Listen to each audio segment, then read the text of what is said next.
প্রিয় দর্শক, ওশেন আপডেটসের সকলকে স্বাগত জানাই। এই মুহূর্তে যা দেখা যাচ্ছে, বঙ্গোপসাগর শান্ত থাকলেও আগামী 72 ঘন্টার মধ্যে নতুন করে ঘূর্ণাবর্ত তৈরি হওয়ার সম্ভাবনা রয়েছে।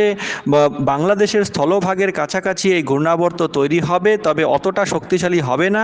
এই ঘূর্ণাবর্তের কারণে উপকূলবর্তী বিভাগগুলিতে, খুলনা, বরিশাল এই বিভাগগুলিতে ঝোড়ো হাওয়া বয়ে যাওয়ার সম্ভাবনা রয়েছে।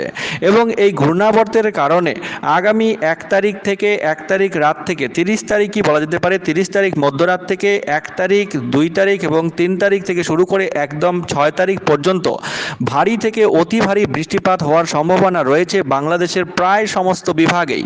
বিশেষ করে সিলেট এবং ময়মনসিংহ বিভাগে এই যে স্বল্পস্থায়ী ঘূর্ণাবর্তের কারণে প্রবল যে মেঘমালার সঞ্চার হওয়ার সম্ভাবনা থাকছে, সেই কারণে ময়মনসিংহ এবং সিলেট বিভাগে ভারী থেকে অতি ভারী বৃষ্টিপাত এক নাগাড়ে 3 থেকে 4 দিন চলার সম্ভাবনা থাকছে।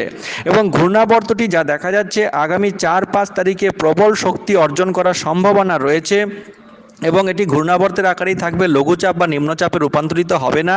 ঘূর্ণাবর্তটি 4 তারিখ পর্যন্ত বাংলাদেশের স্থলভাগের ওপরেই অবস্থান করবে এবং এর প্রভাবে ঝোড়ো হাওয়া এবং বৃষ্টিপাত, যে চলমান বৃষ্টিপাতের পরিস্থিতি ছিল গত কয়েকদিন, সেটি কিন্তু আগামী 1 তারিখ থেকে আবার নতুন করে শুরু হতে যাচ্ছে এবং বঙ্গোপসাগরও উত্তাল হওয়ার সম্ভাবনা রয়েছে। তো দর্শক, এই ছিল সামুদ্রিক একটি পূর্বাভাস এবং আবহাওয়ার কিছুটা পূর্বাভাস দেওয়া হলো। চ্যানেলের সঙ্গে থাকুন, সাবস্ক্রাইব করে রেখে দিন চ্যানেলটিকে প্রতিদিনের নিয়মিত এরকম আপডেট পাওয়ার জন্য। অনেক ধন্যবাদ।